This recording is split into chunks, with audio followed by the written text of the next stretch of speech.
একটি বিষয় হচ্ছে তুহিন ভাইকে তো আর আমরা পাবো না। তুহিন ভাই যারা হত্যা করেছেন আমরা চাই তাদের বিচার দ্রুতভাবে হোক। তুহিন ভাই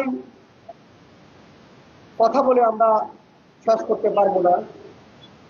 তুহিন ভাই আজকে নিউজ করার জন্য তুহিন ভাইয়ের মৃত্যু হয়েছে, সত্য তুলে দেওয়ার জন্য তুহিন ভাইয়ের মৃত্যু হয়েছে। আমরা একটি ঢাকা মহানগর প্রেস ক্লাব থেকে একটি অনুরোধ করছি,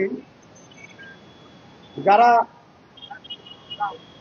তুহিন ভাইকে মেরেছে তাদের নিশ্চয় অ্যাডভোকেট উকিল দাঁড়িয়েছে, তাদেরকে অনুরোধ করছি তারা যেন তাদের পক্ষে কাজ না করে, এটা আমাদের অনুরোধ রইল। কারণ তাদের পক্ষে যদি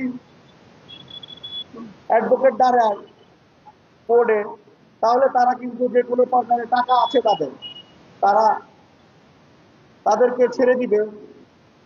আমরা ঢাকা মহানগর প্রেস ক্লাবের পক্ষ থেকে আপনাদেরকে অনুরোধ জানাচ্ছি যেন তুহিন ভাইয়ের হত্যাকারীদের সর্বোচ্চ শাস্তি আমরা দেখে যেতে চাই।